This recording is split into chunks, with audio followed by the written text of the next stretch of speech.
Hey guys, today I'm going to read you a story called The Riddle. There was once a king's son who was seized with a desire to travel about the world and took no one with him but a faithful servant. One day he came to a great forest, and when darkness overtook him, he could find no shelter and knew not where to pass the night. Then he saw a girl who was going towards a small house, and when he came nearer, he saw that the maiden was young and beautiful. He spoke to her and said, "Dear child, can I and my servant find shelter for the night in the little house?" "Oh yes," said the girl in a sad voice, "that you certainly can, but I do not advise you to venture in. Do not go in." "Why not?" asked the king's son. The maiden sighed and said, "My stepmother practices wicked arts. She is ill disposed towards strangers." Then he saw very well that he had come to the house of a witch, but as it was dark and he could not go farther, and also was not afraid, he entered. The old woman was sitting in an armchair by the fire and looked at the stranger with her red eyes. "Good evening," growled she, and pretended to be quite friendly. "Take a seat and rest yourselves." She blew up the fire on which she was cooking something in a small pot. The daughter warned the two to be prudent, to eat nothing and drink nothing, for the old woman brewed evil drinks. They slept quietly until early morning, when they were readying for their departure, and the king's son was already seated on his horse. The old woman said, "Stop a moment. I will first hand you a parting draught." While she fetched it, the king's son rode away, and the servant, who had to buckle his saddle tight, was the only one present when the wicked witch came with the drink. "Take that to your master," said she, but at that instant the glass broke, and the poison spurted on the horse, and it was so strong that the animal immediately fell down dead. The servant ran after his master and told him what had happened, but would not leave his saddle behind him, and ran back to fetch it.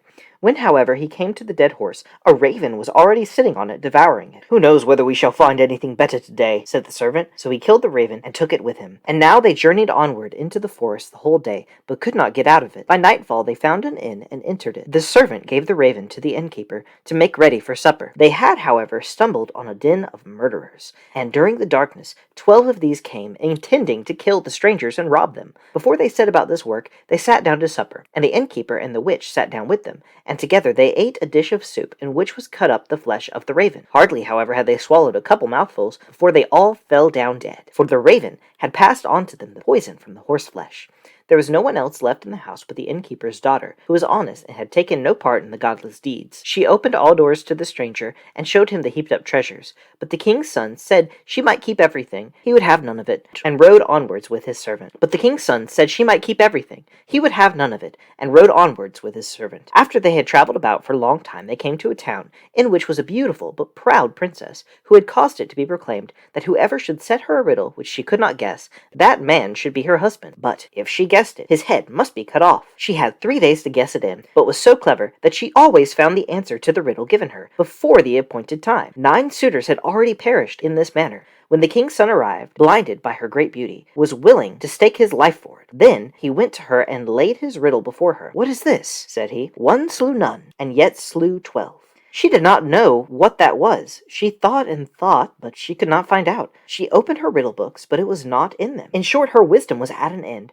As she did not know how to help herself, she ordered her maid to creep into the lord's sleeping chamber and listen to his dreams, and thought that he would perhaps speak in his sleep and discover the riddle. But the clever servant had placed himself in the bed instead of his master, and when the maid came there, he tore off from her the mantle in which she had wrapped herself, and chased her out with rods. The second night the king's daughter sent her maid-in-waiting, who was to see if she could succeed better in listening. But the servant took her mantle away also from her, and hunted her out with rods. Now the master believed himself safe for the 3rd night, and lay down in his own bed. Then came the princess herself, and she had put on a misty grey mantle, and she seated herself near him.